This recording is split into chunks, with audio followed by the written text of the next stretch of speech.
दुर्योधन की प्राय सारी सेना युद्ध में मारी गई थी। अंततोगत्वा उसका भीमसेन के साथ युद्ध हुआ। उसने पांडव पक्ष के पैदल आदि बहुत से सैनिकों का वध करके भीमसेन पर धावा किया।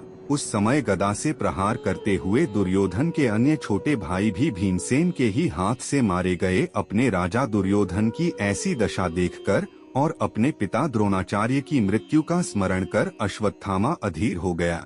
छुपकर वह पांडवों के शिविर में पहुंचा और घोर काल रात्रि में कृपाचार्य तथा कृतवर्मा की सहायता से पांडवों के बचे हुए वीर महारथियों को मार डाला।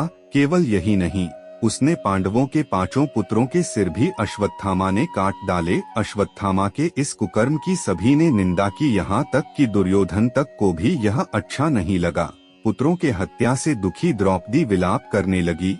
उसके विलाप को सुनकर अर्जुन ने उस नीच कर्म हत्यारे ब्राह्मण के सिर को काट डालने की प्रतिज्ञा की। अर्जुन की प्रतिज्ञा सुन अश्वत्थामा भाग निकला। श्री कृष्ण को सारथी बनाकर एवं अपना गांडीव धनुष लेकर अर्जुन ने उसका पीछा किया। अश्वत्थामा को कहीं भी सुरक्षा नहीं मिली तो भय के कारण उसने अर्जुन पर ब्रह्मास्त्र का प्रयोग कर दिया। अश्वत्थामा ब्रह्मास्त्र को चलाना तो जानता था पर उसे लौटाना नहीं जानता था। उस अति प्रचंड तेजोमय अग्नि को अपनी ओर आता देख अर्जुन ने श्री कृष्ण से विनती की, हे जनार्दन, आप ही इस त्रिगुणमयी सृष्टि को रचने वाले परमेश्वर हैं। सृष्टि के आदि और अंत में आप ही शेष रहते हैं। आप ही अपने भक्तजनों की रक्षा के लिए अवतार ग्रहण करते हैं। आप ही ब्रह्मा स्वरूप हो रचना करते हैं। आप ही विष्णु स्वरूप हो पालन करते हैं और आप ही रुद्र स्वरूप हो संहार करते हैं।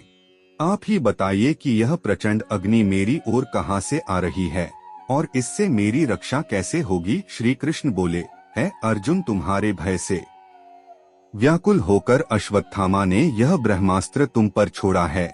इससे बचने के लिए तुम्हें भी अपने ब्रह्मास्त्र का प्रयोग करना होगा, क्योंकि अन्य किसी अस्त्र से इसका निवारण नहीं हो सकता। श्री कृष्ण की इस मंत्रणा को सुनकर महारथी अर्जुन ने भी तत्काल आचमन करके अपना ब्रह्मास्त्र छोड़ दिया। दोनों ब्रह्मास्त्र परस्पर भिड़ गए और प्रचंड अग्नि उत्पन्न होकर तीनों लोकों को तप्त करने लगी। उनकी लपटों से सारी प्रजा दग्ध होने लगी। इस विनाश को देखकर अर्जुन ने दोनों ब्रह्मास्त्रों को लौटाकर शांत कर दिया और झपट कर अश्वत्थामा को पकड़कर बांध लिया। श्री कृष्ण बोले, हे अर्जुन, धर्मात्मा, सोए हुए, असावधान, मतवाले, पागल, अज्ञानी, रथहीन, स्त्री तथा बालक को मारना धर्म के अनुसार वर्जित है। इसने धर्म के विरुद्ध आचरण किया है। सोए हुए निरपराध बालकों की हत्या की है। जीवित रहेगा तो पुनः पाप करेगा। तत्काल इसका वध करके और इसका कटा हुआ सिर द्रौपदी के सामने रखकर अपनी प्रतिज्ञा पूरी करो। श्री कृष्ण के इन शब्दों को सुनने के बाद भी धीरवान अर्जुन को गुरुपुत्र पर दया ही आई और उन्होंने अश्वत्थामा को जीवित ही शिविर में ले जाकर द्रौपदी के सामने उपस्थित किया। पशु की तरह बंधे हुए गुरुपुत्र को देखकर ममतामयी द्रौपदी का कोमल हृदय पिघल गया।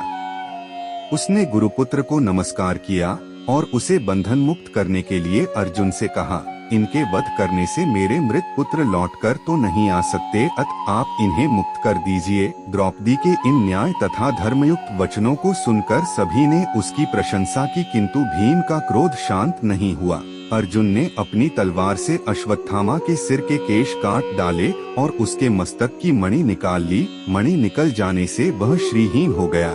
श्रीहीन तो वह उसी क्षण हो गया था जब उसने बालकों की हत्या की थी, किंतु केश मुंड जाने और मणि निकल जाने से वह और भी श्रीहीन हो गया और उसका सिर झुक गया। अर्जुन ने उसे उसी अपमानित अवस्था में शिविर से बाहर निकाल दिया। अश्वत्थामा को अपमानित कर शिविर से निकाल देने के पश्चात सारे पांडव अपने स्वजनों को जलदान करने के निमित्त धृतराष्ट्र तथा श्री कृष्णचंद्र को आगे करके अपने वंश की संपूर्ण स्त्रियों के साथ गंगा तट पर गए।